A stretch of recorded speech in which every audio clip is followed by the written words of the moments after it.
Bismillah.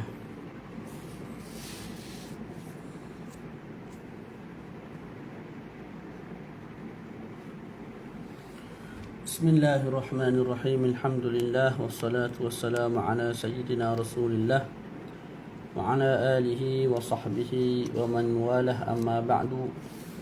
Uhayyikum bi tahiyyatil Islam. Fassalamu alaikum warahmatullahi taala wabarakatuh. Alhamdulillah, syukur kepada Allah Subhanahu wa taala. Dengan limpahan kurnia-Nya kita masih diberi kesempatan untuk sama-sama berkumpul sekali lagi pada pagi yang penuh dengan keberkahan ini bagi meneruskan sesi bacaan kitab At-Taqriratus Sadidah fil Masaili Al-Mufidah, dikarang oleh guru kita Al-Habib Hasan Ibn Ahmad Al-Kaf, hafizahullahu ta'ala wa nafa'ana bihi fid daraini, amin. Jadi kita dah masuk pada perbahasan solat jamak, iaitu pada syurutu jam'at takhir isnan. Syarat jamak takhir ada dua. Nah, yang pertama niyatut takhiri wa qad baqiya min waqtil ula ma yas'uha ay yadkhulu waqtu niyatut takhiri bi dukhuli waqtis salah wa yantahi ila an yabqa min waqtiha ma yas'u as-salata 'inda ar-ramli wa 'inda Ibn Hajar yastamir waqtuha ila an yabqa qadru rak'ah. Syarat pertama bagi jamak takhir ialah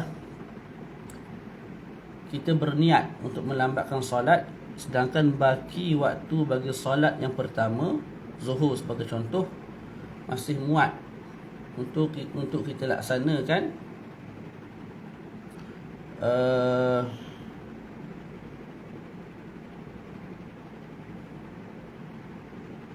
solat tersebut.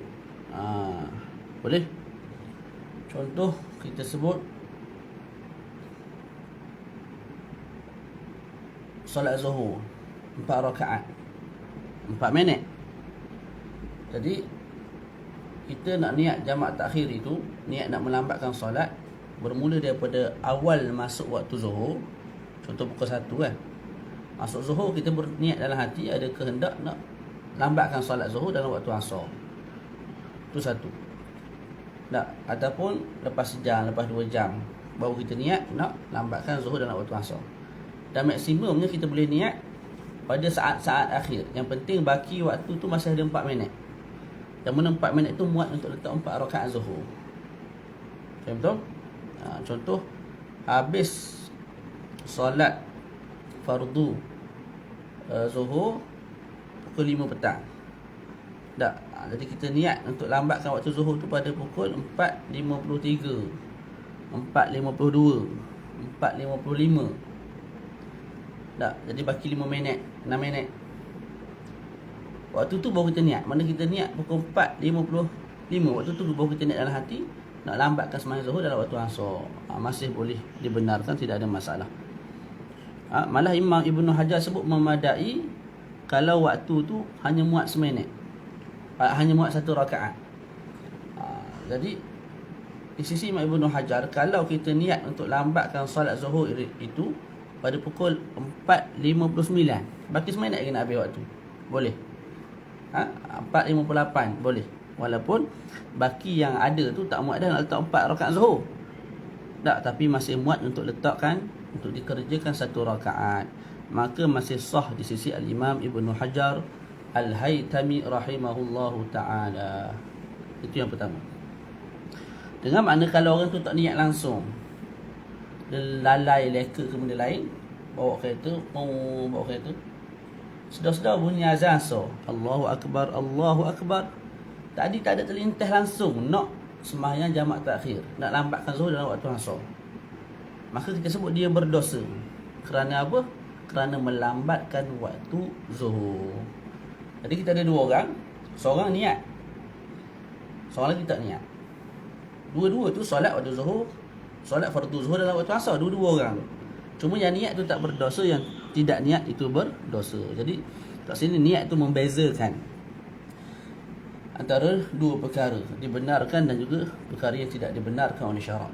Yang kedua, دوام العذر إلى تمام الصلاة الثانية أي نهايتها، فلو أقام في أثنائها أو قبلها صارت أداء، والصلاة الأولى قضاء بدون إثم ولا كراهة.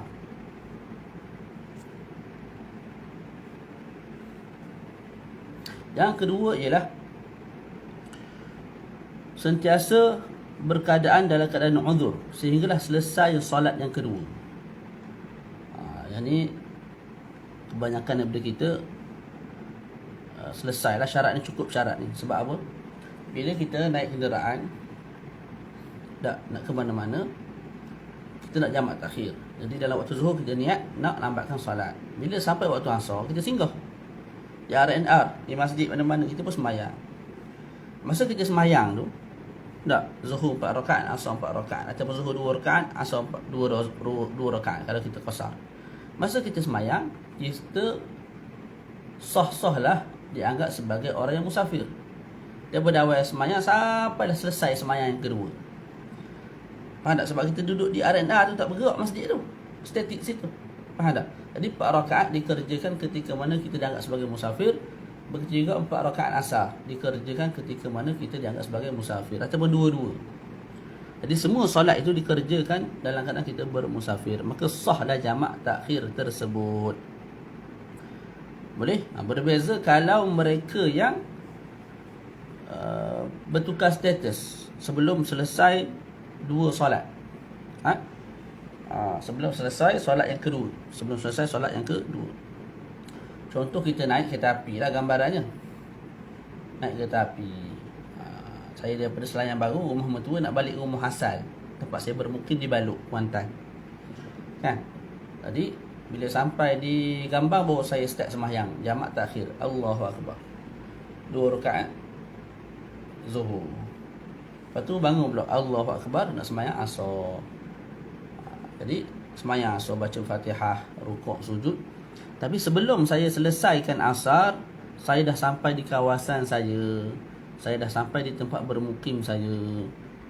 Boleh? Maka ketika itu kita sebut sembahyang jamak tidak sah. Sembahyang jamak tidak sah. Namun kena faham juga, jamak yang tidak sah tapi sembahyang masih sah. Jamak tak sah sebab tak cukup syarat, tapi sembahyang tu sah tak? Sah. Sembahyang zuhur tadi kamu nak sanakan dalam waktu asar kan, tapi tak cukup syarat jamak takhir, maka zuhur tu jadi qada. Nama dia qada tapi tak berdosa. Nama dia qada tapi tidak berdosa. Adapun asar yang kamu kerjakan sekarang ni, yang belum selesai sedangkan kamu dah masuk kawasan mukim kamu, namanya ialah ada tunai. Sebab apa tunai? Sebab memang kamu kerjakan asar dalam waktu asar. Bare. Boleh? Faham tak? Naam. Okey. Kemudian kita berpindah kepada masailu fi jam'it takhir. Masalah-masalah pada jamak takhir. Yang pertama, dakhala waqtul ula wa lam yusalliha thumma safara fi waqtiha fayajuzu lahu jam'ut takhiri bi syarti an yanwiya al-jam'a ba'da khurujihi min al-umran wa la yajibu alayhi an yusalli al-ula fi waqtiha. Ini masalah yang sering ditanya.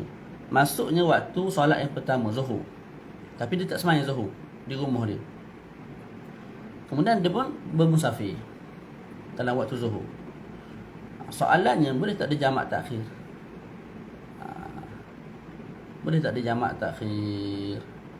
Boleh. Dengan makna bila masuk waktu zuhur, kita duduk kat rumah, tak wajib kita sembahyang zuhur lagi. Kita boleh start kereta, kita pun keluar daripada kawasan. Bila kita dah keluar daripada kawasan, dalam waktu zuhur lagi ni, keluar petang, kita pun niat dalam hati, zuhur ni aku nak tangguh sembahyang dalam waktu asar, maka dibenarkan oleh syarak, tidak ada masalah. Faham tu? Naam. Yang kedua, dakhala waqtul ula wa huwa musafirun wa nawa jam'at takhiri thumma aqama qabla dukhuli waqti thaniyah fa yajibu alaihi an yusalli al-ula fi waqtiha. Masuknya waktu yang pertama sedangkan dia musafir. Kemudian dia niat jamak takhir.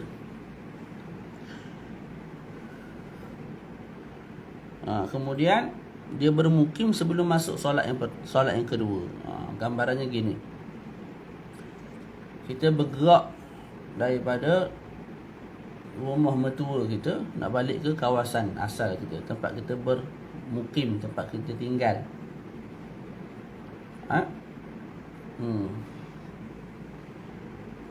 Jadi masa kita mulakan perjalanan, kita berstatus dengan status musafir.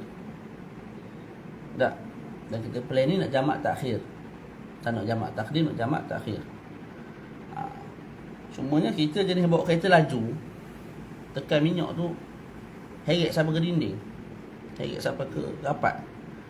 Tak? Jadi sampai ke rumah awal, kita sampai ke tempat kita bermukim awal, sebelum masuk waktu asar lagi.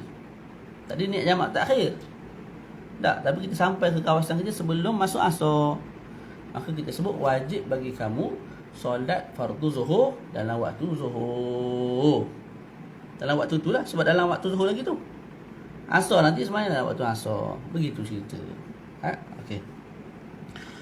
Masalah nombor 3, Asy-Syaikh membawakan perbezaan antara jamak taqdim dan juga jamak takhir. Al-farqu baina jam'i taqdim wa takhiri. Ada 4 perbezaan. Yang pertama, waktu niyah fi asna'is salah. Untuk jamak taqdim, waktu niatnya ialah pada ketika kita solat yang pertama. Sejak daripada takbiratul ihram sampailah bagi salam, kita kena niat untuk jamak taqdim. Tu waktu kita niat lah ketika nak jamak taqdim. Yang kedua, berbeza dengan jamak takhir. Jamak takhir waktu niatnya bila? Waktu niatnya bermula daripada masuk waktu lagi, sehinggalah berbaki waktu yang muat untuk kita kerjakan 4 rakaat ataupun 1 rakaat di sisi Imam Ibn Hajar, ataupun 2 rakaat kalau kita nak qasar. Tu boleh. Jadi kalau zuhur tu masuk pukul 1, habis pukul 5, sepanjang pukul 1 tu sampai 4.56 ataupun 4.58 kalau kita nak sembahyang 2 rakaat qasar, ataupun 4.59 di sisi Imam Ibn Hajar baki seminit muat 1 rakaat, kita boleh niat untuk jamak takhir, untuk lambatkan solat. Adapun jamak taqdim, waktu niatnya hanyalah sepanjang solat yang pertama. Jadi zuhur berapa minit kamu buat 4 rakaat kan? 4 minit. 4 minit je waktu niat. Lupa niat dalam sembahyang dah tak boleh nak jamak. Ikut pandangan yang mu'tamad. Yang kedua, dawabun uzri ila tamamil ihram bis salati tsaniyah. Sentiasa berkeadaan dengan keadaan uzur sehinggalah selesai ihram bagi solat yang kedua. Kita sentiasa berkeadaan dengan keadaan uzur, iaitu bermusafir lah. Uzur sini mana musafir, sampailah selesai takbir untuk solat yang kedua. Jadi habis solat zuhur, takbiratul ihram, satu Allahu akbar. Itu je syarat. Tempoh itu saja kita disyaratkan bermusafir, dianggap sebagai musafir lah. Adapun untuk jamak takhir, kita baru sebut tadi, dawamul udhri ila tamamis salati tsaniyah.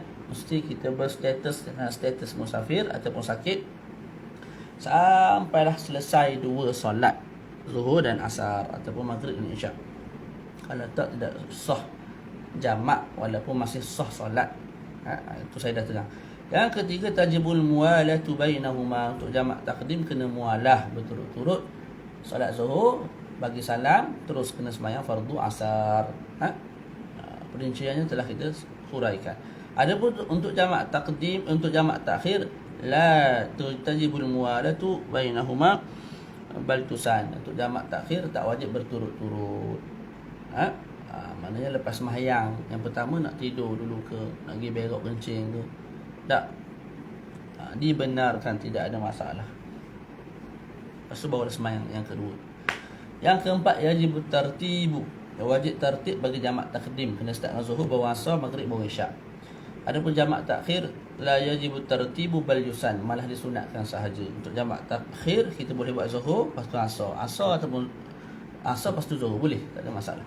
Cuma yang comel, start dengan zuhur, tutup dengan asar. Sunatnya begitu. Kemudian kita masuk al-jam'u fil maradi. Solat jamak disebabkan sakit, boleh tak? Tu soalan lah, boleh ataupun tidak. Saya sebut la yajuzul jam'u lil maridi taqdiman wa ta'khira 'ala al-mu'tamad fil madhhabi wa ikhtara al-Imam an-Nawawi wa ghayruhu jawazah. Tidak dibenarkan jamak disebabkan sakit secara jamak taqdim ataupun jamak takhir mengikut pandangan muktamad mazhab Syafi'i. Tak boleh. Lepas tu kalau buat tak sah. Bila tak boleh tak sah. Tapi waqtar al-Imam Nawawi wa ghairuhu jawazah. Tapi telah memilih oleh Imam Nawawi, ni pandangan peribadi mereka, dan Imam Nawawi dan selain daripada Imam Nawawi memilih boleh dan dibenarkan untuk jamak sahaja, tanpa qasar, jamak sahaja tanpa qasar. Jamak sahaja tanpa qasar disebabkan sakit. Di samping Imam Nawawi, kita ada Al-Qadhi Husain Ibn Suraish, Al-Imam Rujani, Al-Mawardi, Ad-Darimi, Al-Mutawalli, semua ni ulama-ulama besar dalam mazhab Syafi'i yang memilih untuk jamak ketika mana sakit dan padanya ada fushah bagi kita. Walaupun mazhab muktamad tak boleh, tapi kalau kita terdesak sangat, bolehlah kita bertaklid dengan pandangan-pandangan imam-imam yang agung ini untuk kita keluar daripada kesusahan. Faham tak? Dhabitul maradil mubih lil jama'. Cumanya soalan lah. Sakit lagu mana? Sakit lagu mana yang membenarkan kita jamak tu? Adakah sakit-sakit biasa ataupun sakit hati dengan jiran? Jiran lepas tukar-tukar rumah ada kereta. Kita pakai kereta sagar tu, dah contoh sakit hati dengan member ni, maka kita pun jamak. Ataupun sakit macam mana? Maulana Syekh sebut belaka, ulama sebut belaka dah. Kita tak payah susah-susah belajar je. أن تلحقه مشقة شديدة إذا صلى كل صلاة في وقتها وقال بعضهم يجوز إذا كان المرض يبيح الجلوس في الصلاة. Dhabit sakit yang mengharuskan kita jamak ialah sakit yang mendatangkan kepada kita kesusahan yang melampau. Kalau kita solat dalam waktu masing-masing. Orang yang lumpuh, makcik-makcik yang bersangatan tua, tak kena demam panas ke apa, waktu tu kalau dia sembahyang dalam waktu masing-masing tu, bukan dia, kita tengok pun nak menangis, kita tengok pun sedih. Betul lah orang yang memang merasai kesakitan tersebut. Jadi kalau sakit tu melampau-lampau dan ianya berbeza ikut orang lah, ikut umur, ikut kekuatan badan dan sebagainya, maka ketika itu kita boleh sembahyang jamak, sama ada jamak taqdim ataupun jamak takhir. Sebagai ulama kata, waqala ba'dhum yajuzu idza kana al-maradu yubihu al-julusa fi as-salah. Dhabit sakit yang menyebabkan seseorang itu boleh sembahyang jamak adalah sakit itu sakit yang mengharuskan duduk dalam sembahyang. Okey. Faham tu? Lepas tu ada syarat tak ustaz? Ada. Kalau kita nak sembahyang jamak taqdim, kita kena ikut syarat jamak taqdim. Kalau kita nak sembahyang jamak takhir, kita kena ikut syarat jamak takhir. Saya patah balik supaya kita tak keliru. Contohlah kita sakit dan nak sembahyang jamak taqdim. Boleh, kena cukup 7 syarat. Pertama, kita mesti mulakan dengan zuhur bawa asar, satu. Yang kedua, ketika sembahyang zuhur niat jamak dengan asar. Niat jamak tu pada sembahyang yang pertama. Yang ketiga, mesti kekal waktu yang pertama. Masa yang berbaki itu masih muat untuk kerjakan solat yang pertama. Waktu yang berbaki bagi solat yang pertama, solat zuhur atau solat maghrib, masih muat untuk laksanakan dua-dua solat, 8 rakaat ataupun 4 rakaat kalau kita qasar. Baqa waqtil ulan pada Imam Al-Qaylubi. Kemudian yang keempat, mesti berturut-turut. Lepas sembahyang zuhur terus sembahyang fardu asar. Lepas tu mesti zon ataupun yakin sahnya solat yang pertama. Kemudian mesti kita sentiasa sakit pada solat pertama sampailah kita takbiratul ihram solat kedua. Lepas tu sihat, tidak ada masalah. Yang kelima, tahu hukum sembahyang jamak sebab sakit itu dibenarkan di sisi Imam Nawawi wa ila akhirih, yang kita telah sebut nama-nama mereka tadi. Tu syarat dia. Tak cukup syarat tak boleh lah. Ustaz, saya nak sembahyang jamak takhir sebab sakit. Boleh? Tengok syarat jamak takhir. Pertama, kamu mesti niat untuk jamak takhir, untuk lambatkan zuhur dalam waktu asar. Sedangkan baki itu masih muat untuk kerjakan 4 rakaat. Boleh, ataupun 1 rakaat di sisi Imam Ibn Hajar. Dan kamu mesti sentiasa sakit sampai selesai solat yang kedua. Maknanya kamu buat solat zuhur dan asar dalam keadaan kamu sedang sakit.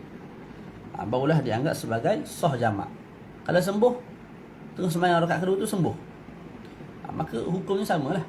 Solat yang pertama dianggap sebagai qada tanpa dosa, solat yang kedua dianggap sebagai adat kerana dikerjakan dalam waktu dia sendiri, dalam waktu asar sendiri ataupun isyak sendiri. Boleh. Jadi kalau kita nak sembahyang jamak sebab sakit, tengok balik syarat jamak takdim. Kalau nak buat jamak takhir, tengok syarat jamak takhir. Wahakadha. Kama qala sahibu Safwati Az-Zubat fi maradin qawlun jaliyun wa qawi ikhtarahu Hamdun wa Yahya An-Nawawi rahimahullahu ta'ala. Dipilih oleh Hamdun. Siapa Hamdun sini?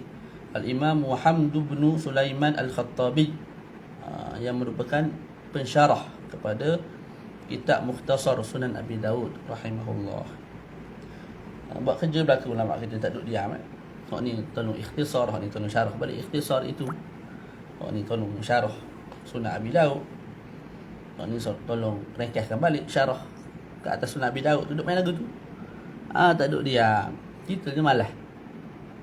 Kita malas belaka. Jadi tok guru malas dah, jadi pelajar pun malas. Nak khidmat orang alim pun malas. Kedekut. Malas belaka. Lepas tu kita cara kita asal boleh hidup. Anak senang apa semua senang beres. Lepas tu agama apa semua bukan urusan kita. Tak. Jadi kena ubahlah sikit Kalau tak boleh jadi tok guru, jadi pelajar. Kalau tak boleh jadi pelajar, jadi orang yang khidmat, orang agama. Paling lekeh jangan hina. Tak. Ni kalau dengan ustaz ke, dengan mufti ke, dia rasa something selalu. Rasa nak balas sama. Tak kena sama dengan fatwa. Tak. Tu. Ala kulli hal. Kena sebut sepatah dua tu sebab sedih lah tengok di media sosial tu. Sedih lah media sosial. Sosial. Sebab apa?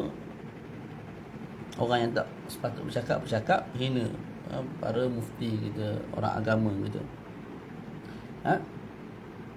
Maknanya seramai-ramai mufti ni semua jaga periuk nasi. Kamu je yang tak jaga periuk nasi, menegakkan kebenaran, insya-Allah. Tapi mufti ni ustaz kerajaan, ustaz kambing dah anjing kerajaan. Sedap kecek jangan jangan kita bercakap begitu. Tidak elok. Nombor 1 syarat semula. Al-jam'u fil matari yajuzu bi syurutin khamsah. Jamak kerana hujan. Jamak sebab hujan. Jamak sahajalah, tak boleh kasar jamak sahaja. Sebab hujan. Boleh tak? Boleh dengan 5 syarat ataupun kita tambah 5 syarat je dah.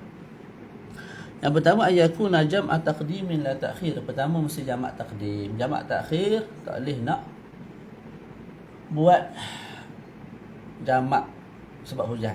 Jadi jamak sebab hujan ni khusus untuk jamak taqdim, bukan ta'khir. Yang kedua, wujudul matari inda al-ihram bil ula wa inda at-tahallul minha wa dawamuhu ila al-ihram bil thaniyah wa la yushtaratu wujudu fi ghairi hadhihi al-awqat. Yang kedua, mesti ada hujan ketika takbiratul ihram, yang solat untuk solat yang pertama. Masa takbiratul ihram solat pertama tu hujan, sedang hujan. Lepas tu ketika bagi salam, Assalamualaikum warahmatullahi wabarakatuh, waktu tu tengah hujan.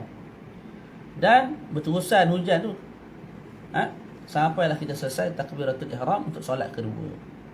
Tu 3 tempat tu je disyaratkan hujan. Contoh sedang hujan, saya pun Allahu Akbar. Lepas Allahu Akbar berhenti hujan. Berhenti hujan.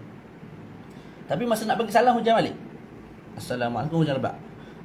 Lepas tu berterusan hujan sampailah Allahu Akbar. Habis bar saya tu hujan pula.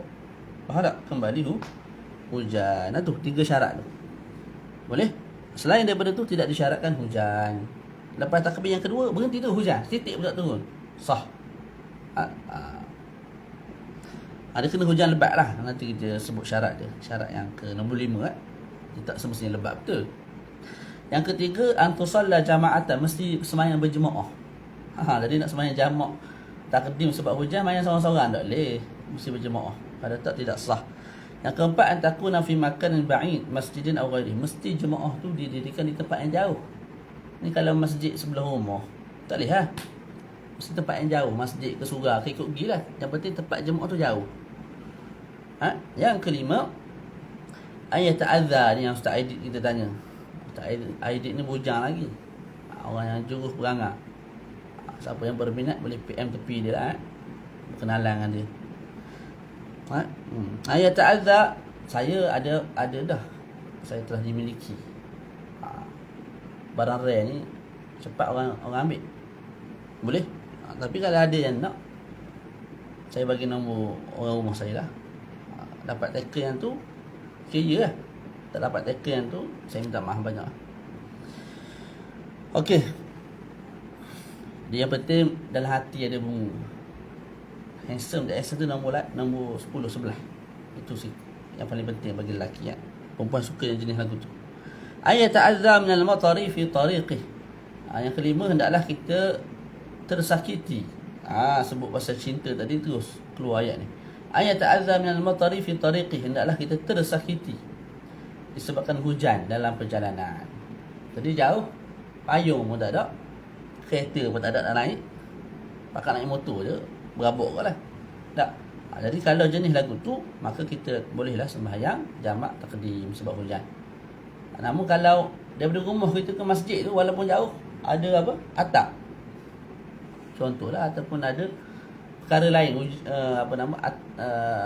payung ataupun kereta yang boleh lindung kita daripada hujan, maka tak boleh kita sembahyang jamak takdim. Wa amma idza wajada kinnan fala yajuzul jam'u. Melainkan illa imamul masjid fayajuzu lahul jama' wa illam yata'azza. Syarat nombor 5 tu untuk makmum. Kalau imam tak ada masalah. Imam ni sekalipun dia tidak tersakiti sebab hujan, dia boleh sembahyang jamak takdim sebab dia yang pimpin orang lain. Jadi rumah dia sebelah masjid je, orang lain jauh-jauh. Tak. Jadi dia boleh sembahyang jamak terus. Sebab apa? Nak menyenangkan para jemaah. Dia asal ceritanya lagu ni. Jamak disebabkan hujan ni disyariatkan adalah kerana zaman dulu lah, pun cerita zaman air ni pun mungkin berlaku. Orang tu bila pergi sembahyang jauh, hujan, jadi situ masalah dah. Lepas tu nak balik pula, dah nak tunggu asar, Zuhur asar ke panjang tu, dia balik rumah nak pergi pula, lepas tu hujan pula, kan nyusah tu 2-3 kali nak pergi. Jadi syarat mudahkan. Cukup syarat ni kamu boleh sembahyang jamak siap-siap dah. Zuhur asar boleh ada jamak tanpa qasar. Lepas tu balik terus. Tak nak mari pula dah masjid. Kalau nak mari pun mungkin waktu maghrib nanti. Maghrib tu pun kalau cukup syarat boleh jamak pula. Tak dah nak mari waktu isyak. Gitu. Tapi tempat kita ni tak pernah bunyi lagi dah orang sembahyang jamak. Sebab hujan ni, kalau bunyi sekali, ada orang buat sekali, walaupun cukup syarat, sudah semestinya nurtizen bekerja, bertugas memaki hamun dan membodohkan kita yang mengaji ni. Tak. Jadi kalau nak membodohkan orang, jangan mengaji. Boleh. Baru kita confident. Tapi kalau mengaji, dia kedok nak salah ni, ada pandangan ni. Susah sikit nak salah orang tu. Sebab kita tahu ni ada pandangan ni, ada khilaf wa hakadha. Itu tips kalau nak salah orang dengan confident, jangan mengaji. Kama qala sahibu Saffati Zubat, kama yajuzul jam'u lil muqimi lima tarin lakin ma'at taqdimi in amtarat inda ibtida'il badiyah wa khatmiha wa fi ibtida'i thaniyah liman yusalli ma' jama'atin idza ja min ba'idin masjidan nal al-adha. Masya-Allah, tabarakallah. Selesai tak situ bab sembahyang jamak dan qasar. Jadi kita masuk lepas ni solat Jumaat, rasa dah selesai dah. Di Facebook ada, di YouTube pun ada. Sunat Jumaat dah selesai, masa Istiqlal pun dah selesai, hari raya dah. Solat gerhana, saya rasa dah belum selesai ataupun dah. Tengok balik. Kalau belum kita akan baca, kalau tak kita akan terus masuk selepas ni solat istisqa ataupun solatul khauf. Saya kena tengok balik di YouTube yang mana belum kita baca. Contoh. Kemudian babul libas, hukum tinggal sembahyang. Bab janaiz dah baca, cuma ada part yang saya tertinggal pun ni kan. Nanti kita akan cover. Kemudian masuk kitabul zakah. Kitabul zakah kita akan baca sekali dengan teks bahasa Melayu yang telah saya terjemahkan. Jadi tolong beli. Faham tak? Bagi habis. Kita nak cetak lain pula. Wallahu a'lam bissawab. Wa sallallahu ala sayyidina Muhammad wa ala alihi wa sahbihi wa baraka wa sallam. Alhamdulillahi rabbil alamin. Assalamualaikum warahmatullahi taala wabarakatuh. Terima kasih sayang sahabat sudi mendengar. Barakallahu fiikum.